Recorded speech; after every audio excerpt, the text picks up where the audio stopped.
name is Rumana Ali. I hope that you all are studying at home and you all are well. So in the last class we have studied about the structure of stomata and also about the mechanism in the opening and closing of stomata. Now let us move to the next one, that is, what are the forces which helps in the process of transpiration. So there are certain forces which helps in carrying out the process of transpiration. The first is cohesive force and adhesive force. Cohesive force is the force of attraction between identical molecules, that is, between same molecules.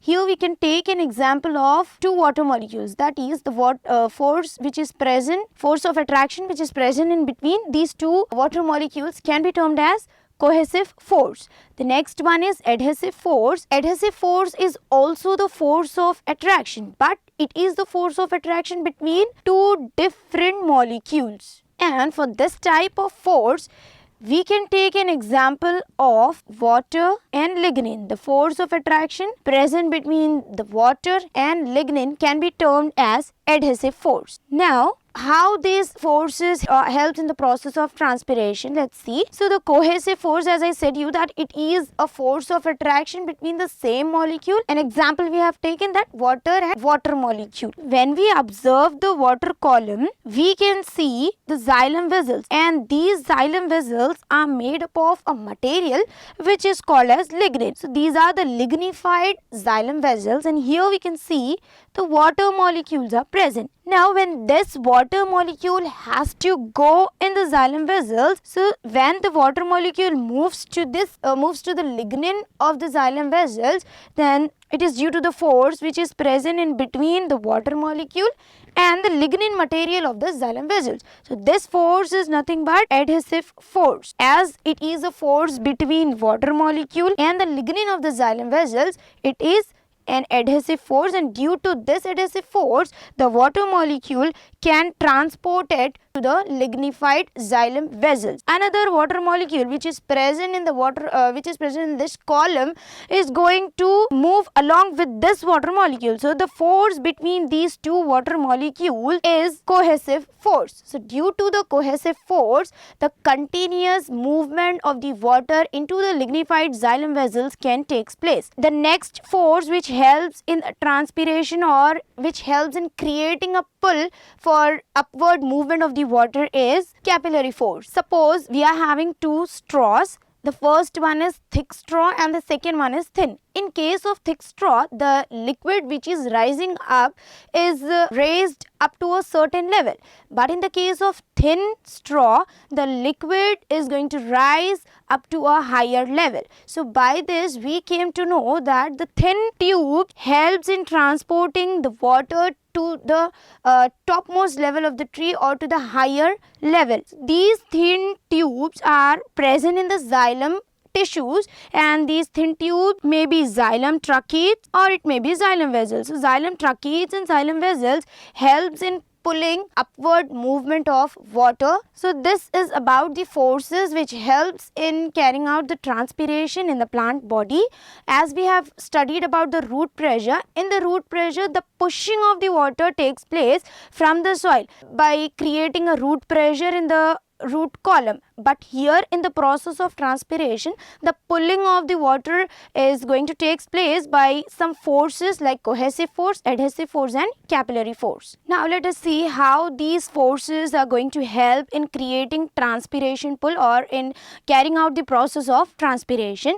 Now when we see the structure or the internal structure of the leaves under the microscope, we can see an outermost, that is an uppermost epidermal layer, and this epidermal layer has an outer covering which is called as cuticle. This cuticle helps in preventing excess amount of the water loss, and in the upper epidermis there are no stomata present, whereas in the lower epidermis the guard cells, that is an opening or a pore which is called as stomata, is present in the lower epidermis. So this opening is called as stomata and it is present in the lower epidermal layer. Below this upper epidermis, some parenchymatous cells are present which are compactly arranged. without any intercellular spaces, and these parenchymatous or the compactly arranged parenchymatous cells are called as palaceid parenchyma. And here we can see a vesicular bundle or the vesicular tissues which consist of xylem and phloem.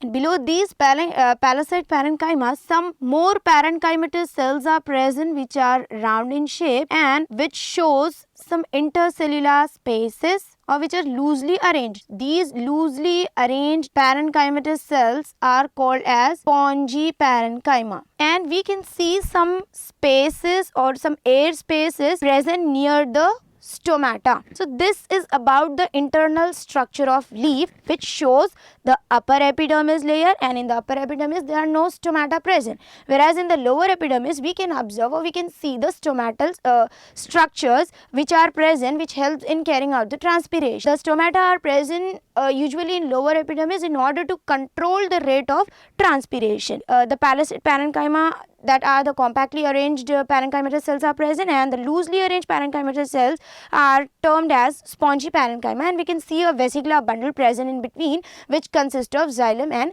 phloem. Now let us see how the transpiration is going to take place through the leaf. So when the water enters into the xylem, we know that water which is absorbed by the root hairs is going to reach to the xylem vessels. When it is reached to the xylem vessels of the leaf, then the water is going to evaporate and accumulate in these air spaces. Means the water is going to change into water vapor, that is the evaporation is taking place, and after the evaporation the water vapor which results is going to accumulate in these air spaces which are present near the stomata. Now this water vapor is going to come out or it is released out. Why this happens? Why the water vapor is going to evaporate or it is going to release out? It is going to happen because of the high temperature in the outer side. This is because of the high temperature present in the outer side.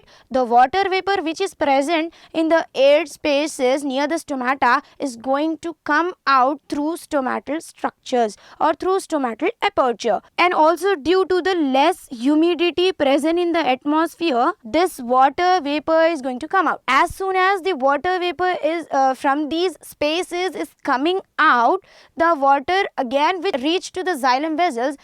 We know that the inward movement of the water is continuous. So as soon as the water is going to convert it into water vapor and coming out through the stomata, again it is changing into water vapor and then it is accumulating in the air spaces, and this process is continuous, and the process in which the water loss or in the process in which the evaporation takes place, that is the change of water into water vapor takes place to release the water vapor out of the plant body, is called as transpiration. Now during this process, when the water vapor is coming out of the stomata, some suction force is produces or some suction force is generated. Due to this suction force, the pulling or the upward movement of the water takes place, and the loss of water through transpiration occurs, and it creates a suction force, and that pull or the suction force is termed as transpiration pull. The transpiration pull is a force which is more than enough to carry the water to the topmost level of the plant.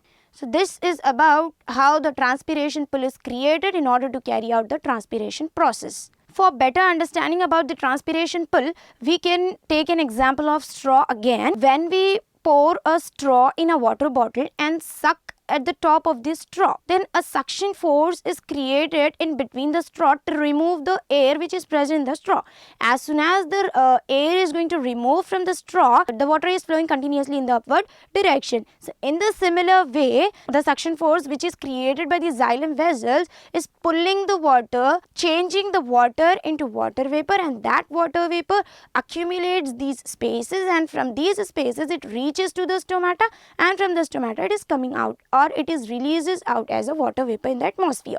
So this is about the transpiration. And we have studied that the root pressure which is generated in the root column shows the movement of the water in the unidirectional way. That is, the water always moves from the roots to the upward direction. That is the reason it is called as unidirectional movement. Let us recall the process, how the absorption of water and how the ascent of sap takes place. So, the water which is present in the soil is going to absorbed by the root hairs, and from this root hairs it is going to reach to the xylem vessels, and from the xylem vessels it moves through the capillary tubes in all the branches and in the other parts of the plant. Then this water is going to move, or it is transported to the leaves. When it reaches to the leaves, it transported to the stomata which is present in the lower epidermis of the leaf, and from this stomata releases out in the form of water vapor. This is about absorption, how the absorption of water is taking place and how the transpiration is carrying out in a plant body. Let us move to the next topic, that is the factors which affect the rate of transpiration. There are three factors which affect the rate of transpiration, and they are: the first is temperature, the second one is humidity, and the third one is light. When the temperature is higher, then the rate of the transpiration becomes faster. When we observe the structure of leaf, we know that the stomata are present in the epidermal layer, and here some air spaces are present, and here the epidermal cells, xylem. Now the water which is present in the xylem is converted into water vapor, and this water vapor is accumulated by these spaces, and this water vapor which accumulates in the spaces near the stomata reaches the stomata and releases out in the form of water vapor. When it is going to release out, it releases out, or it comes out only when the temperature of the outer environment or the temperature of the atmosphere is high. So when the temperature is higher,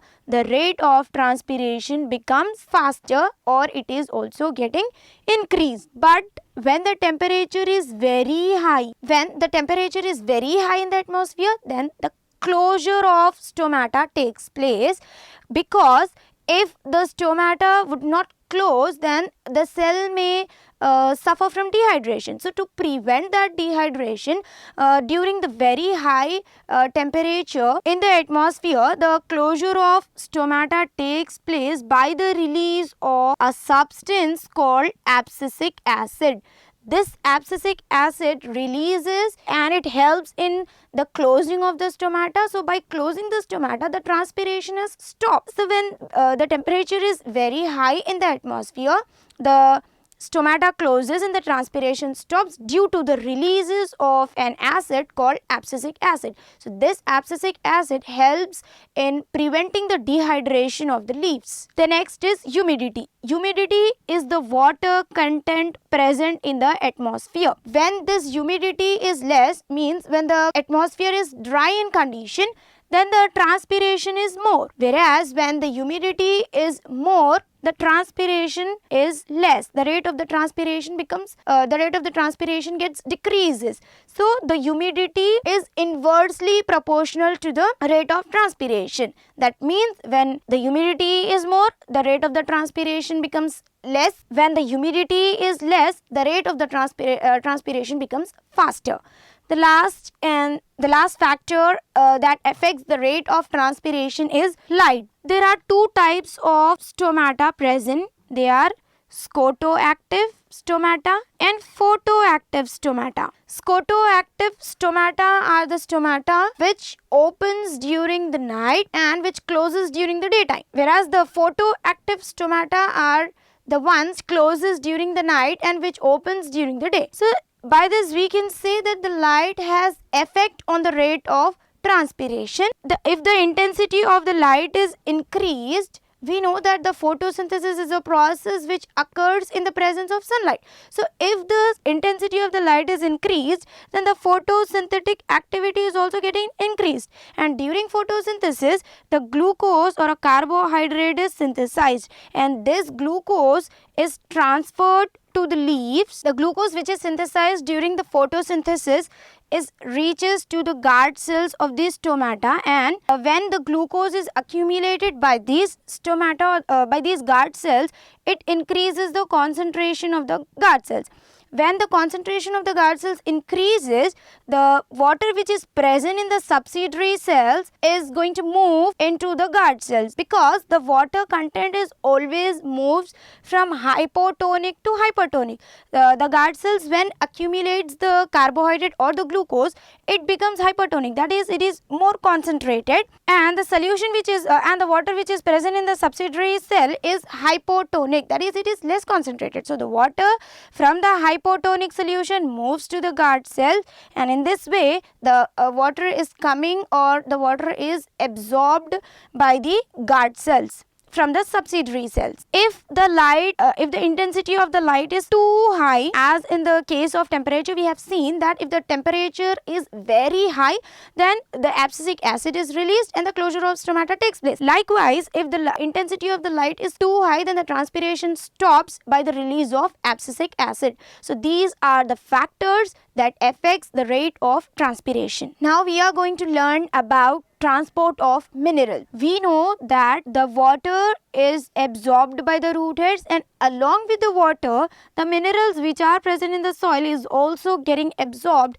by the root hairs, and then from the root hairs it moves to the other cells or the other tissues of the plant body. The minerals which are present in the soil is taking place or is absorbed by the root hair in two ways, means by two means, that is either by active transport or by passive transport. When the minerals which are present in the soil is in high concentration, then it is going to move inside the plant body through passive transport, that is without any expenditure of energy. The minerals are transported or it is carried into the plant tissues or in a plant body. So the passive transport can be defined as the movement of the molecules from the movement of the minerals from high concentration to low concentration, or we can say that the minerals are diffuses into the cells. The process is diffusion. As the minerals are moving from high concentration to the low concentration, the process is called as diffusion, in which there is no expenditure of energy takes place. But when the minerals are present in the low concentration, when there is a low concentration of minerals is seen, then these minerals are going to be transported in a plant body through active transport, and it is a type of transport in which the expenditure of energy takes place, and also the carrier proteins are involved in the process. So through carrier proteins and by consumption of energy, the minerals which are present in the low concentration is going to transfer or is going to transport to the high concentration tissues of the plant body. In this way, when the minerals are in a low concentration, the active transport is taking place, and when there is a high concentration of minerals are present, then there is a passive type of transport taking place. Once the minerals moves into the plant body, it is going in the upward direction along with the water. Let us move to the last topic of the chapter, transport in plants, is transport of food. We know that the food material is getting transported by conductive tissue phloem. Phloem is responsible to transport the food material in the various cells of a plant body. This phloem consists of sieve tubes or sieve cells, we can say, and also some companion cells. When we see the structure of sieve tubes, these are elongated one. The sieve tubes are elongated structures, and at the ends we can see some plate like structures, we can see some perforated plates. Along with these sieve tubes, some companion cells are present with it. So this is the structure of sieve tubes and companion cells, which helps in the transportation of food material to the different tissues of plant body. The movement of the food material takes place by mass flow hypothesis. Mass flow hypothesis shows how the food which is transported goes in bulk. The food which is transported goes in bulk is explained by mass flow hypothesis. The movement of the food material is also explained by one simple theory, that is source to sink theory. Source is a place where the food material is getting synthesized, and from the source it is transported to the storage organs, that is to the sink. So this is a simple theory which explains us about the movement of food material in the different plant tissues. There are different storage organs present in the different plants. For example, in sugarcane, the stem is a storage organ. In beetroot, the food material is going to store in underground roots, and in the tuber it is going to store in the underground stem. So there are different storage organs where the food which is synthesized is getting transported to store. So depending upon the storage organs, the carbohydrate, depending upon the different types of the storage organs, the transportation or the storage of the food material is taking place. The carbohydrate is synthesized into the glucose, and this glucose is transported in the form of sucrose, whereas this sucrose is stored as starch. So while studying about the movement of the food material, we need to remember this one, that is explained by the simple source to sink theory. The carbohydrate which is synthesized in the glucose. Glucose is a reactive molecule. So this reactive molecule is converted into non-reactive molecule, that is sucrose, and it is transported in the form of sucrose. After the sucrose is transported to the storage organs, it is stored in the form of starch. This is about the source to sink theory. Let us see how the movement of food material is taking place through sieve tubes and companion cells. The food material which is synthesized or which is transported to the companion cell is carried to the sieve tubes or the sieve cell. When the food material is transported to the sieve cells or the sieve tube, the concentration of the sieve tubes becomes higher. Due to the high concentration of the sieve tube cells, the water present in the surrounding cells of the sieve tubes is coming into the sieve tubes. That is, the water moves from hypotonic solution to hypertonic solution. When the food is accumulated by the sieve tube cells, it becomes high concentrated, that is, it is hypertonic. Now the water which is present in the surrounding cells moves into the sieve tube cells. So in this way, the water is entering into the sieve tube cells. When the sieve tube cells which are present, which are near to this one, if it has low concentration, then again the food material from this sieve tube reaches to the companion cells or the sieve tube cells which is present beside or upwards or in the lower side. Then again the concentration of another sieve tube cells which is having low pressure is converted into high concentration, is converted into hypertonic one. Then the water which is present around it is moving inside the sieve tube cells. So in this way, the difference in the concentration shows the movement of the food material by phloem.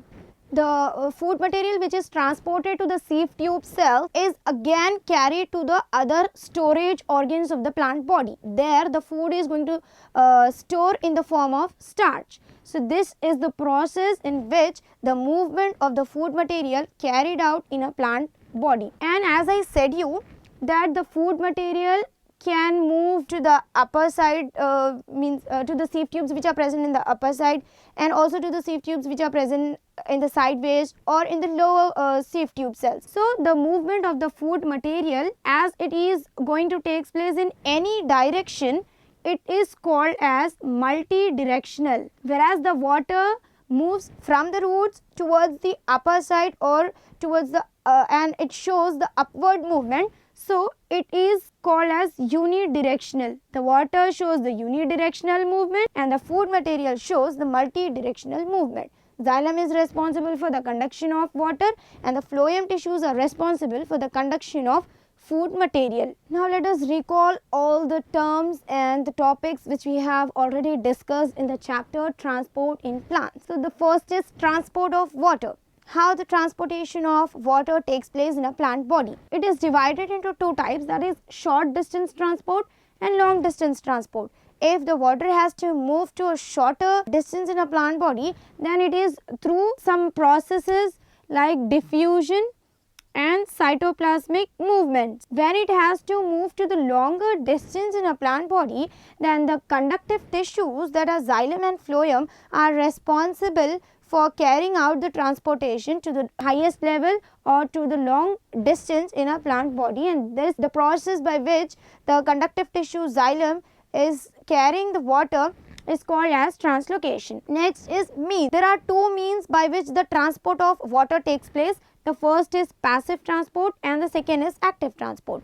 Passive transport is it is a means by which the water is absorbing or by which the water is transporting without consumption of energy, whereas the active transport is a type of transport in which the ATP is consumed and some proteins are involved in carrying out the transport of water. Passive transport, we have already discussed about certain processes. The first is diffusion. Diffusion is the process in which the solute particles moves from high concentration to lower concentration, and this is called as diffusion, whereas the second one is facilitated diffusion, and in this process the movement of the solid particles takes place with the help of carrier protein. The next is osmosis. It is a passive type of transport in which the solvent molecules moves from less concentrated solution to the more concentrated one across a semi-permeable membrane until it reaches the equilibrium. So this is about the process of osmosis, and it is showing the two conditions, that are endoosmosis and exoosmosis. When the water moves into the cell, that is called as endoosmosis, and when the water moves out of the cell in the hypertonic condition, then that is termed as exoosmosis. The plasmolysis is defined as when the cell is shrinks or when the vacuole of the plant cell gets smaller in size, and due to the release of water or due to the loss of excess amount of the water from the cell, the shrinkage of the cytoplasm takes place, and that shrinkage of cytoplasm is called as plasmolysis. When that shrinked cell or the plasmolysed cell is transported or is kept in the hypotonic solution or in the water, then the shrinkage of the cytoplasm get recovered. The cytoplasm comes at its own position, and that process is called as deplasmolysis. The cell regain all its water, and that is called as deplasmolysis. The next is imbibition. Imbibition is a process in which the adsorption of water takes place. For example, during rainy season, the wooden doors imbibe water and swells up. So this is an adsorption of the water. Adsorption is nothing but it's a process where the solid molecules where the solid particles hold the liquid or the gaseous molecule. The next is water potential. Water potential is a main important term when we study about the transport in plant. It is the potential of water to do work. It is represented by psi W, and if we want to calculate the water potential of any liquid, then we can see the water potential by this relation, that is psi W is equals to psi S plus psi P. Psi S is the solute concentration and the psi P is pressure concentration. Let us move to the steps by which the transport of water in a plant body takes place. There are two main steps by which the transportation is carried out in the plants. The first one is absorption of water and the second one is ascent of sap. Absorption of water, in this step, how the roots absorb the water from the soil, and in the ascent of sap we have discussed about how the water which reaches to the xylem vessels of the root is getting transported to the leaves or to the upper. The first is root pressure. Root pressure is generated in the root column when the xylem, where the water reaches the xylem vessels. Root pressure helps to transport the water to the certain heights. Guttation is a process in which the water is lost or the loss of water takes place in the form of liquid through some specialized structures called hydrothodes. Transpiration is also a process in which the loss of water is taking place, but it is going to loss in the form of water vapor, that is in the gaseous form, through the structures stomata. The next is transport of minerals. The minerals which are present in the soil is getting transported either by active transport or by passive transport. That is, the last one is transport of food. Phloem is the tissues which have some sieve tube cells and companion cells in it, and these companion cells and sieve tube cells helps in the transportation of food material to the various cells of the plant body. This is about the chapter transport in plants. So, our chapter is completed. In the next class, we are going to start the next chapter. Thank you.